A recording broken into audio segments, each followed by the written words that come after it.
নমস্কার বন্ধুরা, আমার ছোট্ট চ্যানেলে আপনাদের স্বাগত। বন্ধুরা দেখুন, আমার এই যে হাতের সামনে একটা কি সুন্দর লাউ হয়েছে, এটাই আজ আমি তুলে নেবো। দেখেছেন লাউটা এত অপূর্ব দেখতে না, এরকম লাউ আমি আমার জীবনেই প্রথমবার দেখছি। আপনারা হয়তো দেখে থাকতে পারেন, তবে আমি দেখিনি।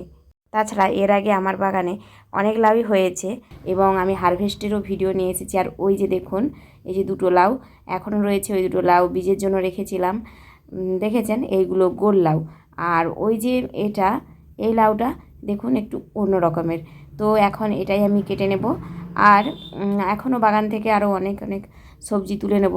দেখুন লাউটা কেটে নিয়েছি। দেখেছেন লাউটা পুরো একটা অন্য রকমের সাইজ, ঠিক যেন বোতলের মতো। দেখুন এই লাউটা সত্যি দেখতেই আমাকে এত ভালো লাগছে যে আর কি বলবো। আর লাউ আর টমেটো তুলেছি, কিছু আম তুলে নিয়েছি। এবারে অল্প করে কিছু লাউ শাক কেটে নেব, এখানটা থেকে একটু লাউ শাক নিয়ে নেব।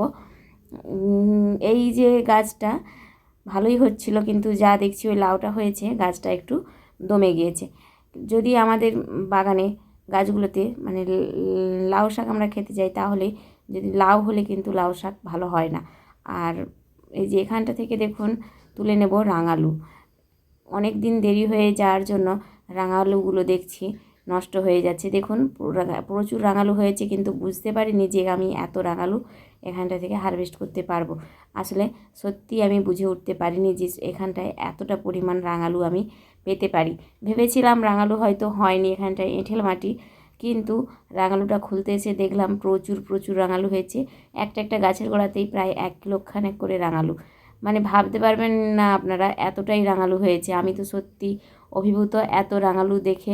প্রায় 1.20 কিলো ওপরে রাঙালু হয়েছে। দেখেছেন একটা গাছ থেকেই এই এত রাঙালু।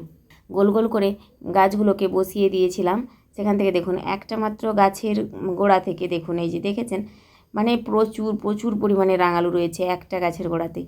আর দেখুন কত রাঙালু পেয়েছি আমি। দেওয়ার জায়গাটা দেখলেন কতটুকু জায়গা, মাত্র মাত্র 10 হাত জায়গা, তাতেই পেয়েছি এই এত। তাহলে ভাবুন, যদি আপনারা একটু সার্ভিস দিয়ে ভালোভাবে চাষ করেন, তাহলে কতটা করে আপনারা ফসল ফলাতে পারবেন। আমি তো এর মধ্যে ভালো শ্রমও দিতে পারি না, আর সার্ভিস তো কিছুই দিই না। যদি বিষ দিতাম তাহলে কি আর এরকম পোকাগুলো হতো? দেখেছেন কীরকম রাঙালুগুলোকে পোকাতে খেয়ে নিয়েছে। দেখুন রাঙালুর রঙগুলোও দেখুন কি অপূর্ব রঙ, যেন মনে হবে যেন রঙ করা, অথচ না বন্ধুরা। আর এই যে বিষ বা সার দিইনি বলেই তো এই লেদা পোকাটা লেগেছে। যদি আমি কোনো বিষ দিতাম তাহলে এই পোকাটা হতো না। তো আপনাদের বলবো, আপনারা আমার মতো এই ভুলটা করবেন না, সময়ের জিনিস সময়ে হারভেস্ট করবেন। আজ আসি, আজকের মতো এখানেই শেষ করছি। টাটা।